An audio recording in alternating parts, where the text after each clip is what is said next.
सूर्य को समझने के लिए सबसे पहले तो सूर्य के मित्र को देखना पड़ेगा और उसके फिर शत्रु को देखना पड़ेगा और फिर सूर्य के मसनूई को समझना पड़ेगा।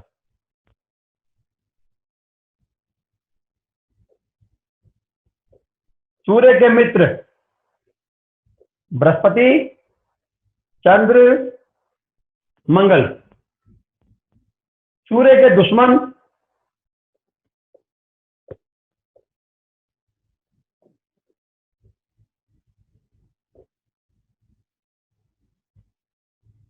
शुक्र, शनि, राहु और केतु।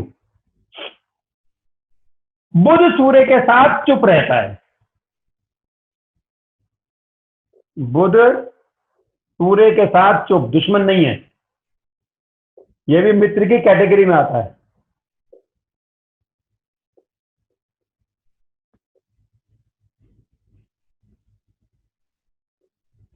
सूर्य के मसनूई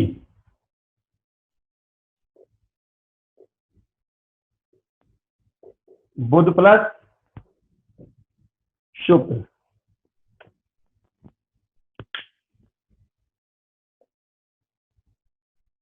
सूर्य की रोशनी से सभी ग्रहों को पावर मिलती है। सूर्य की रोशनी से सभी ग्रहों को पावर मिलती है, ऊर्जा मिलती है। सूर्य अपने मित्र के साथ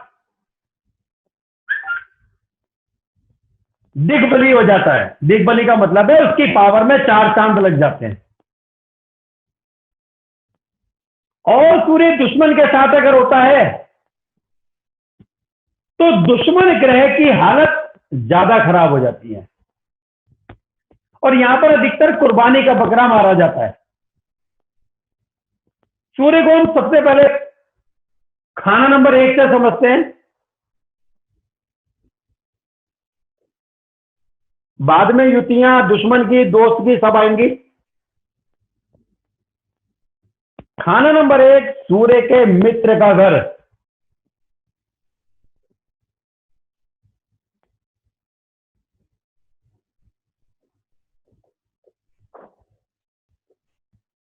मंगल का घर।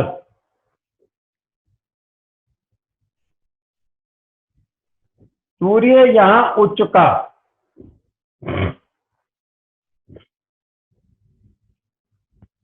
यदि खाना नंबर 1 में सूर्य हो और खाना नंबर 7 में अगर सूर्य 1 में हो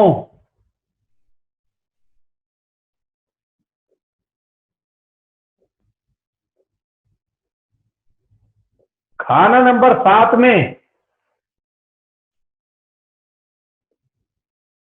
उसके मित्र ग्रह हों,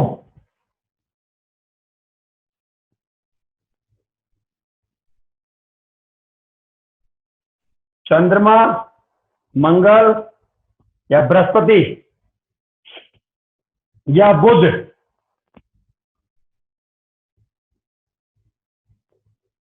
ऐसा व्यक्ति माया खुद इकट्ठी करता है।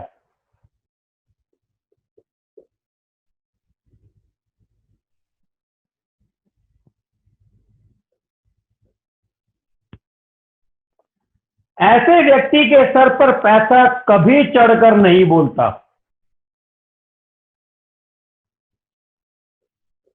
ऐसे व्यक्ति के सर पर पैसा चढ़कर नहीं बोलता।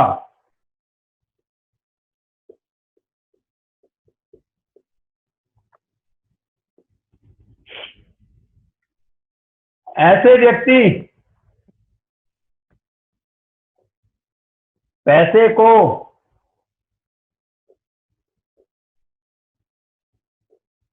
कैसे प्रयोग में लाना है,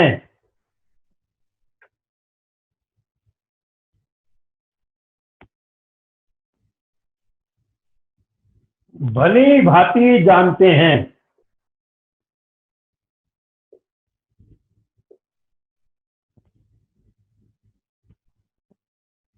सूर्य एक वाला अगर सातवें घर में उसके मित्र ग्रह हैं तो ऐसे व्यक्ति के सर पे पैसा कभी चढ़कर नहीं बोलता।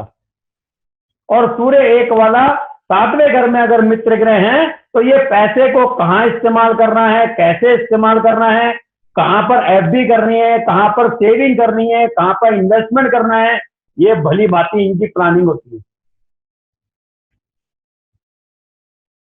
यह सरकारी आदमी होते हैं।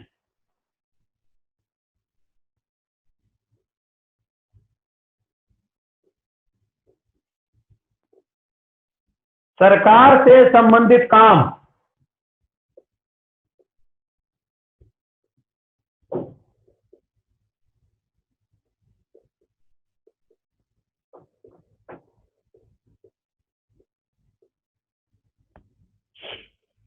या इनके घर में कोई सरकारी होता है।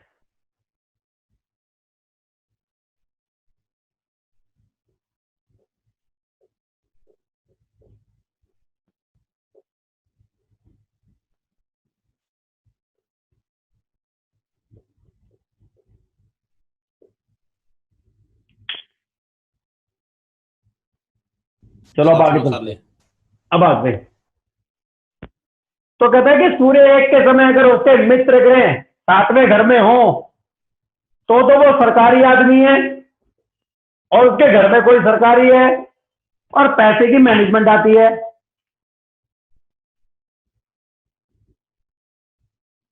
अगर सातवां घर खाली हो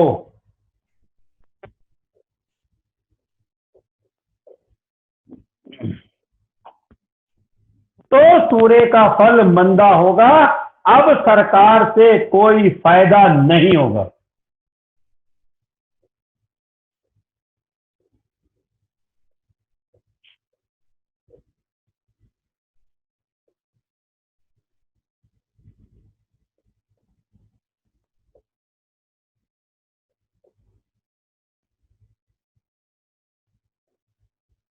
अब सरकार से कोई फायदा नहीं।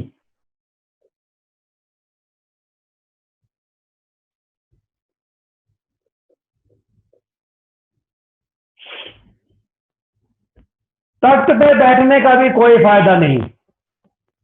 अगर ये व्यक्ति 24वें वर्ष में शादी कर ले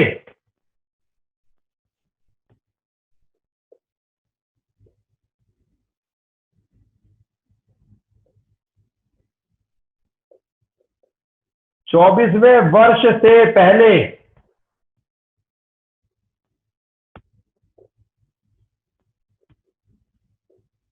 शादी कर ले या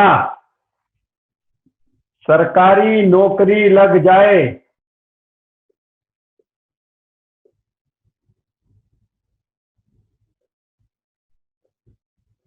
तो अच्छा।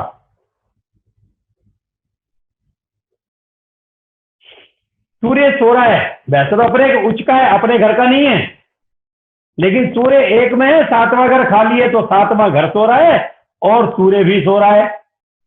या तो ये खुद जगा ले, शादी कर ले या इसकी नौकरी कर ले, वरना 26वें वर्ष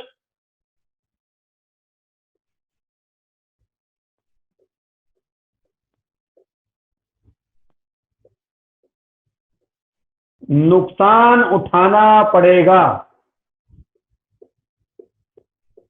क्योंकि हमने पढ़ा था कि अगर कोई ग्रह सो रहा है, अगर वो खुद ब खुद नहीं जगाया तो अपनी उम्र में जागेगा, 24 साल में जाग जाएगा, अपना 22 से 24। और सूर्य की उम्र 2 साल मतलब कि 26, तो 26वें साल में नुकसान उठाना पड़ेगा। या तो इसको जगा लो वरना दिक्कत आएगी। अब एक कंडीशन बनाते हैं, देखते हैं कि सूर्य को कैसे मैनेज करेंगे।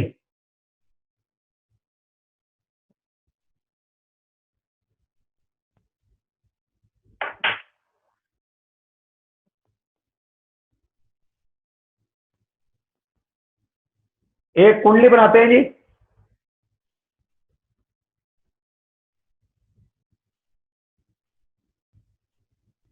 सूर्य 1 में, चंद्र 2 में, शनि 12 में। ओ, सूर्य अपने घर का, चंद्र अपने घर का, शनि अपने घर का। सूर्य 1, चंद्र 2, शनि 11। शनि भी उच्च का होकर अपने घर में बैठा है, सूर्य भी उच्च का होकर बैठा है, चंद्रमा भी उच्च का होकर बैठा है। ऐसा व्यक्ति किस्मत का धनी।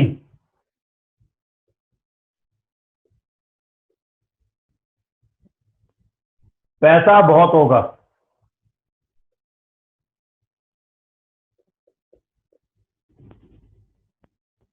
सूर्य 1, चंद्र 2, शनि 11। सूर्य बुध शुक्र आसपास में देख रहे हो या एक साथ हो तो और अच्छा।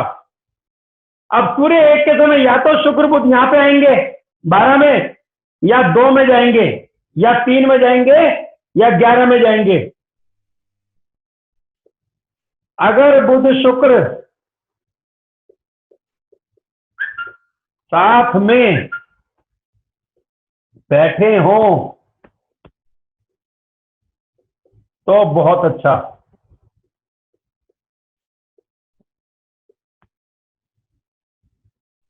सातवां घर खाली,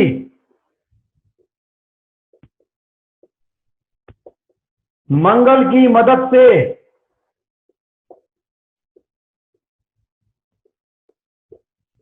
जगा लो।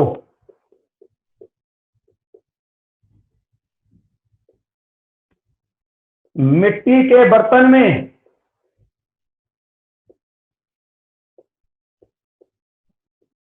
शहद भरकर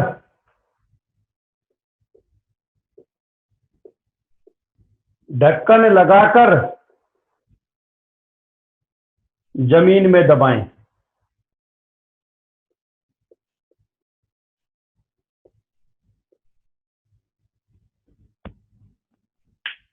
तो सूर्य 1 के समय, चंद्रमा 2, शनि 11, पैसे के मामले में अच्छा।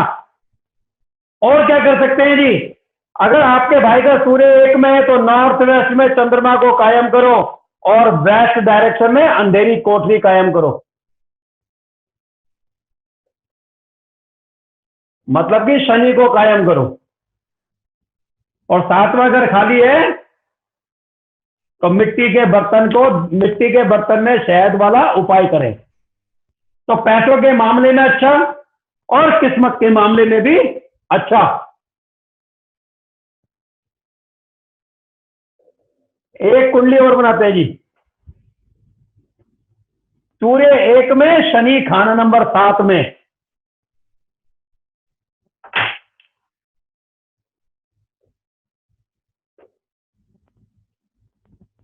सूर्य भी उच्च का और शनि भी उच्च का।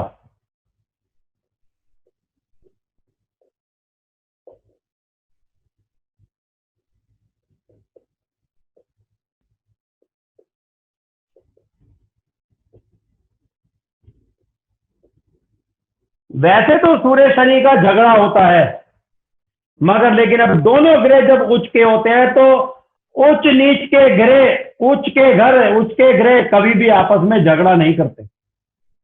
तो सूर्य 1 में, शनि 7 में, व्यक्ति किस्मत का धनी होगा।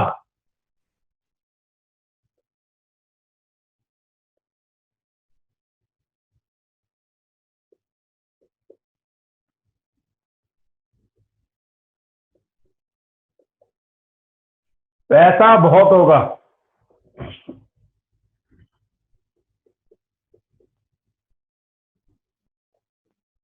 सावधानी के तौर पर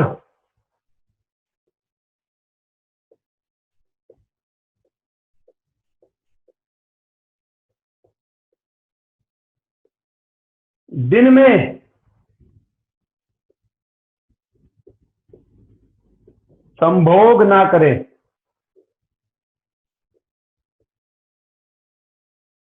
मतलब सेक्स ना करे।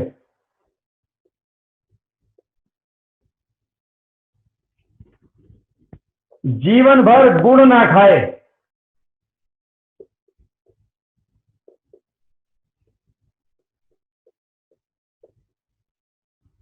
जिसका सूर्य 1 शनि 7, नर संतान जरूर होगी, वो भी दिन में।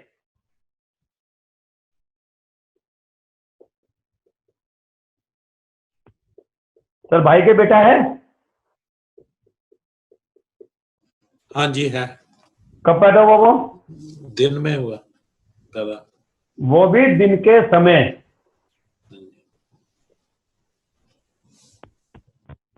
ऐसा व्यक्ति सुनने के बजाय देखने में विश्वास करता है। अगर आप इसको कितना मर्जी बोलोगे ना कि भाई तेरे बारे में वो बंदा गलत बोल रहा था, तो ये व्यक्ति विश्वास नहीं करेगा जब तक अपनी आंखों से देख नहीं लेगा।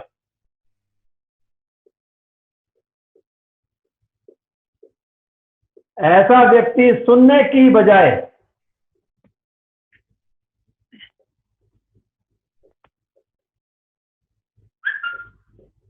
आंखों से देखने में विश्वास करता है।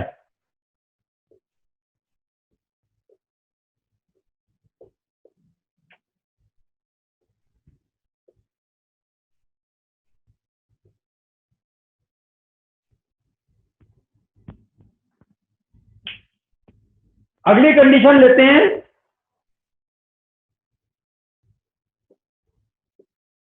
सूर्य गया है मंगल के घर में। अब क्यों ना मंगल को सूर्य के घर में पहुंचाएं। एक कुंडली बनाते हैं, सूर्य 1 में, मंगल 5 में। संतान के ऊपर कष्ट आएगा।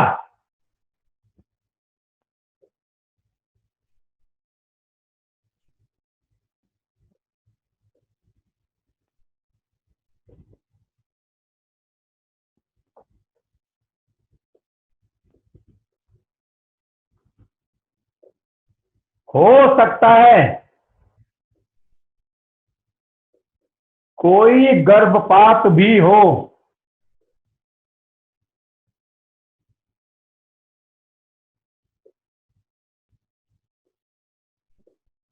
मगर बेटा जरूर होगा,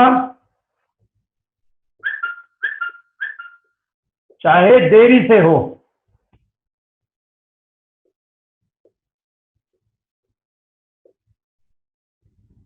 बेटा जरूर होगा, चाहे कुंडली वाले के बेटा देरी से हो।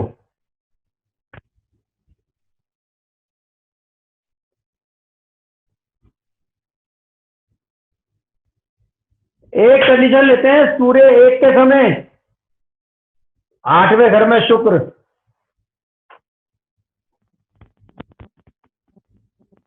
ऐसी स्थिति केवल वर्षफल में आएगी।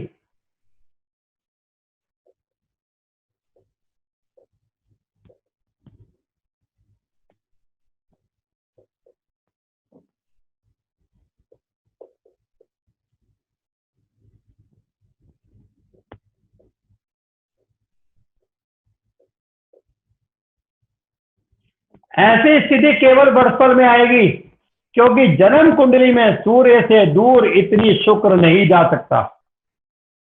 जन्म कुंडली में शुक्र सूर्य से इतना दूर नहीं जा सकता।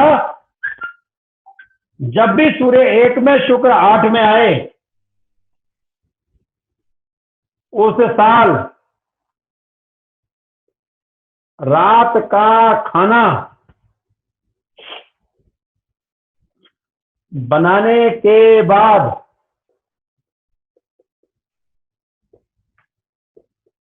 गैस के चूल्हे को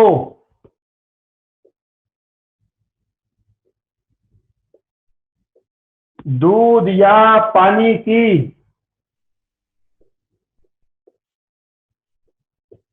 छींटे मारकर ठंडा करें। गैस अगले दिन सूर्य निकलने के बाद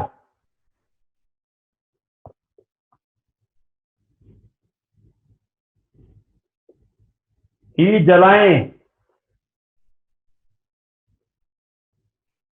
वरना पत्नी का स्वास्थ्य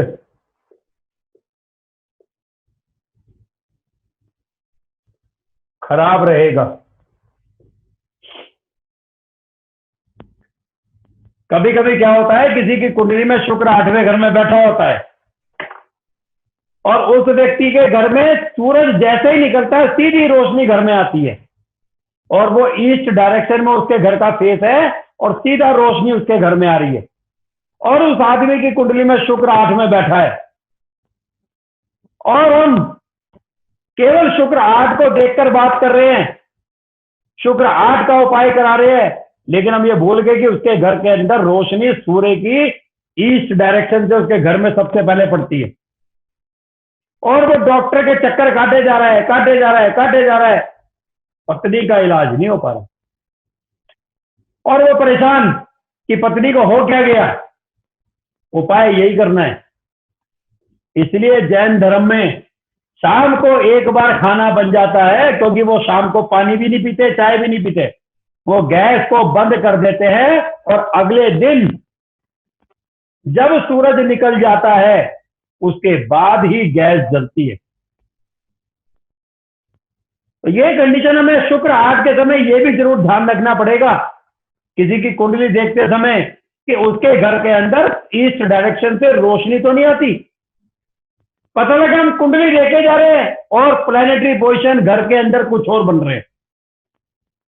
व्यक्ति आपसे बोलेगा बार बार, भाई साहब पहले वाले मकान में रहता था, कोई दिक्कत नहीं थी, जब से इस मकान में आया हूं पता नहीं क्या परेशानी है, बीवी सुबह शाम इसको माइग्रेन, इसको बुखार, इसकी कहीं ना कहीं दवाइयां चलती रहती हैं और हम दशाएं ढूंढ रहे हैं, हम वर्षफल ढूंढ रहे हैं, वर्षफल में कोई ऐसी पोजीशन मिल ही नहीं रही है। पता लगा उसके घर में ये वाली कंडीशन मिल रही है। तो जब भी हमें किसी की कुंडली पे काम करना है तो सबसे पहले उसके घर की कुंडली बना लेनी है। अब घर की कुंडली कैसे बनाएंगे, फिर अपना फायदा 29-30 को क्लास मकान कुंडली, तो पता लगेगा हर वो ग्रह की चीजें जिस डायरेक्शन से जनरेट होती हैं उस डायरेक्शन में वो प्लेनेट अपना असर दिखाना शुरू कर देते हैं।